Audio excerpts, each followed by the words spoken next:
My presentation is more about experiences inside physical museums.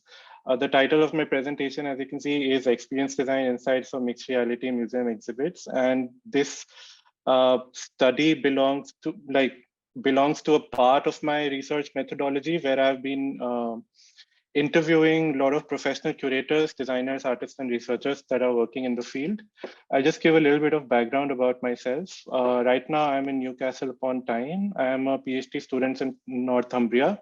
Uh, I'm investigating the relationship between spatiality and interaction design for mixed reality experiences in museum settings.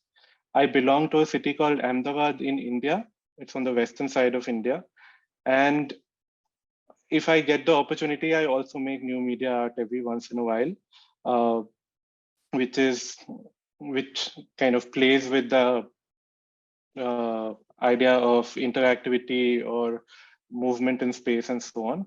Uh, so the content of my presentation, I'll start with the background. I'll explain my methodology. I'll talk about some expectations and challenges that are faced by the professionals who work in this discipline. And in the end, I'll present some experience design directions that I'm beginning to kind of uncover while doing the interviews. So before we jump into it, I think we have seen a lot of definitions for mixed reality till now. And depending on whom you ask, the definition is a little different. So for my sort of a study, there are certain defining characteristics of mixed reality that I'm kind of pinning down. So the first part is mixed reality is always dependent on a physical substrate. So you need a physical space to have to augment it or to mix it with some virtuality. Uh, in mixed reality, humans, digital objects, and physical environment can interact with each other. So it's not a virtual overlay, but the overlay has much more meaning. It can interact with the environment, and and the interactions in mixed reality rely on embodied interactions. So they rely on the human body to kind of interact with the space and the virtual objects in togetherness. So I think this diagram kind of is a very simple diagram to understand this. So it's like a Venn diagram where the intersection of human computation and physical environment at the center of it is where you can probably locate mixed reality. Uh, a good way to understand this is in this example where a human can interact with a physical virtual object, but that virtual object also understands a surface and it falls down, it has gravity and so on, but it's not always that it has to have gravity, but it can have gravity and it can have an understanding of the space and in general spatial understanding and around it. So my primary inquiry area is around spatiality and situatedness in mixed reality. And what I'm trying to do is to uncover interaction design approaches to create situated mixed reality experiences embedded in the physical museum space. And who are my primary stakeholders? So the study would be beneficial to professionals who aim to create such experiences. So mixed reality artists, interaction designers, curators, exhibition designers who aim to kind of install these experiences inside their physical museums, which are very often beautiful buildings and very elaborate buildings and designed by great architects. This is the kind of study that they might find helpful, and the outcome of my study would be an interaction design framework. And where it'll be useful at the conceptualization and design stages of any exhibition. So once you have done your feasibility, you know that mixed reality experience is best for your museum. After that, when you kind of sit down to design the experiences, where my study sort of would hopefully be helpful. I have a kind of an elaborate but simplified methodology right now. But what I'm going to talk about is only some part of it, which is around the semi-structured interviews and the synthesis of the semi-structured interviews. So I won't, in the interest of time, I won't go into the rest of the methodology. So my semi-structured interviews, so far I have interviewed 16 participants. who are experts in their fields, and they have done a minimum. So the criteria was to do a minimum of 2 AR or MR exhibitions in a physical space. The shortest experience of the interviewee was around 2 years, and the longest experience was around 9 years. Together, they have approximately around 55 years of cumulative experience designing such exhibits. Also, very often in the museum field, as I found out, you don't just do one thing. So if you are a curator, you're probably also a little bit of an artist. If you are a researcher, probably you are also a little bit of a designer. So the expertise of these people that I've interviewed are varied. So there is a primary expertise, and many of them also have a secondary sort of interest area and so on.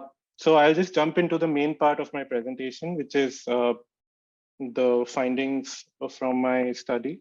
So what are the expectations of designers and curators from mixed reality experiences in museums? So what is it that they expect when they go for a mixed reality experience?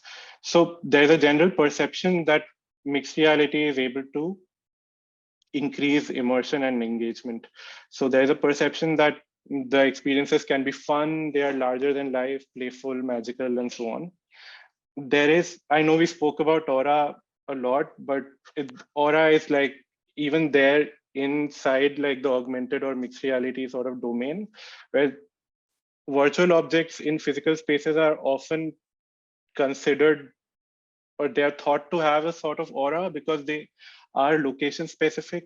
So you cannot, if you can experience an exhibit in a museum, there are very high chances that it will not be, it will be contextualized. So it can be only experienced in that location. They respond to real world elements, like they respond to spaces, people, and environmental elements. And all in all, the aim or the expectation from mixed reality is that it will enhance the sense of museum as a destination. So, and eventually enhance the existing. So it will show the real world in a new light, or it will contextualize objects and artifacts. Like I think we saw a presentation yesterday also around this, and it will provide multiple ways or methods for interpretations. And the final part is also novelty, where many sort of curators and designers go for mixed reality because they want to draw in the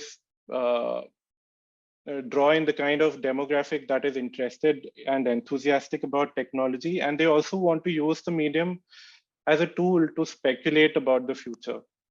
And museums have been very active in adopting new technologies. Often, many times, even those technologies they go away, but museums have always like a history of trying out new things. So that. So what are the challenges that were faced by many of the participants that I spoke to? And these challenges, just to kind of be clear, these challenges are beyond cost and organization, skills and hardware and software technology, internet connection, and so on and so forth. So these are mostly about experience design challenges which were faced. So one of the first challenge is that there is a need for instant experience. So visitor coming into a museum has very low patience for learning and performing complex tasks. They don't want to deal with a lot of options. And I mean, this is what I'm getting from the interview. I'm not saying that this is not something that I would say, but or I as a museum visitor probably would be fine dealing with a lot of options. But the general perception is that there's a lack of will to deal with a lot of choices and multiple options. And also Bitgood was cited. So commitment to the medium versus the perceived value of the experience that you're going to get out of having a headset on and going through that experience is something that is questionable. And there's also something called museum fatigue, where you have a lot of information in a museum and you by the time you finish going through the museum, you are tired. There are also onboarding and usability and assistance related challenges. So oftentimes there are like elaborate rules and people have to learn gestures and have to be in a specific position, learn actions. There are also issues related to ergonomics and human factors, and there's almost always a human being who's present uh, to kind of assist. Then there are spatial concerns, so need for mixed reality experiences that are naturally and logically integrated within the museum space. So almost every participant I spoke to, they were not very much of the opinion that you can go to a museum and put on a VR headset, because that breaks away from the experience of the museum itself.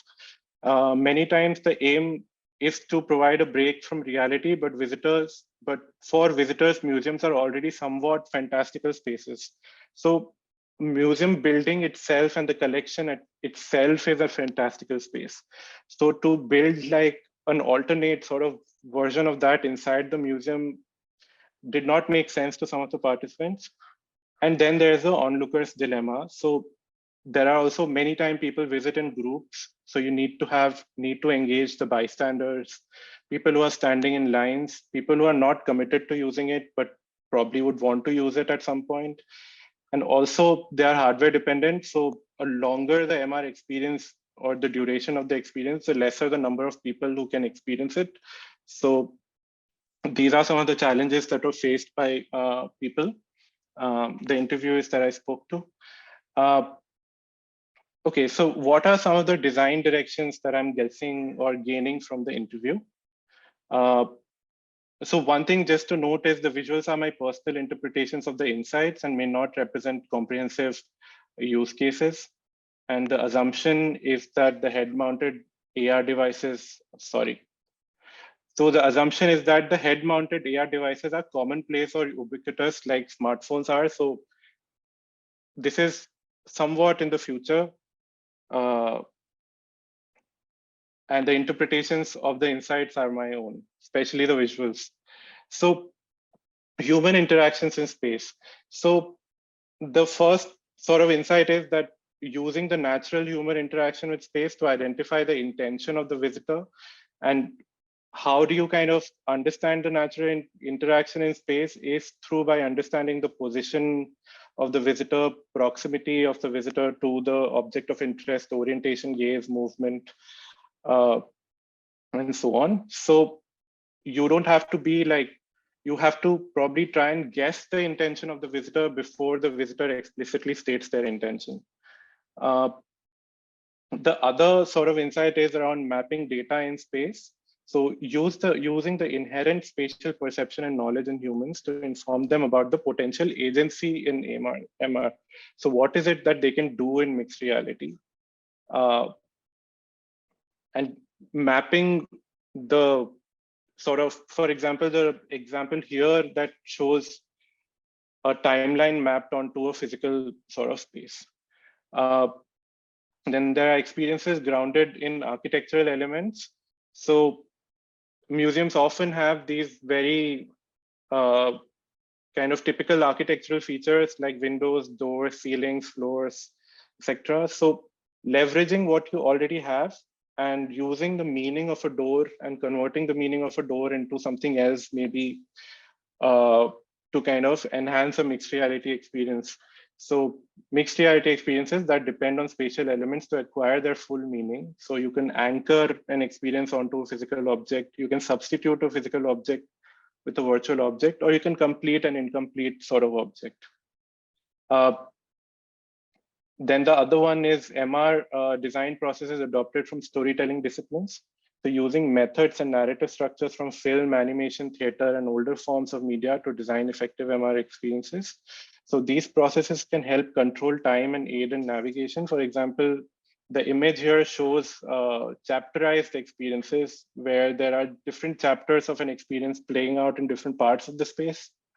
And then MR experiences designed for performative interpretation. So designing not for explicit interactions, but designing for discovery, serendipity, and chance encounters, where the participant or the museum visitor is actually also a performer in some ways, like a part of the story, and their actions are also sort of influencing what they see. And taking from that same insight, theatrics and human presence in space. So the space and the artifacts, if the visitor is a performer, the space is a set, and it's also an actor, and it's setting the narrative for the exhibition to play out. And then one of the final kind of insight is design for comfort. So basically designing for MR experiences that are less demanding and consider human factors. So basically the idea is to not make people bend or hold like a position for too long or have too many holograms all over the space and so on. So reducing physical effort, cognitive load, and avoiding clutter, and making space for non-users and onlookers. So many times, many of the participants that I spoke to, they almost always had like a live stream of what is going on in the mixed reality headset for other people to see and kind of warm up to. So making space for non-users and onlookers.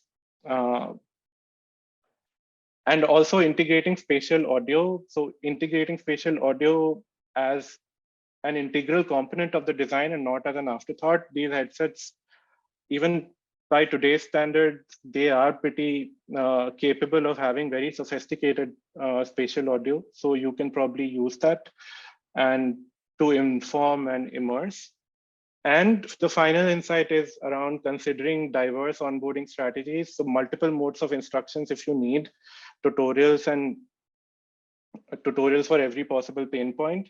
But however, I think the overarching conclusion for this onboarding section was that the best experiences are the ones that require minimal onboarding and minimum rules. So I'm quoting one of the participants here. So the quote is that, and then like you have to move your hands like this, move your hands like that, and then get closer, then get far. You know what I'm doing? I'm not really focusing on the experience. I'm not focusing on the story. I'm just focusing on making people behave the way I want to. So basically not having too many rules, having a little bit more open-ended or more natural sort of interactions for the experience. And the next steps. So I'm in the process of forming a framework which are for situated MR experiences in museum environments. And in March and May, what I'm going to do is I'm going to do scenario-based ideation workshops with museum professionals and also expert assessments with some of the experts in the field. If last thing is, if you or your organization are interested in testing or assessing my framework, please reach out to me. My email ID is right here, and I'll also share it in the chat. Thank you.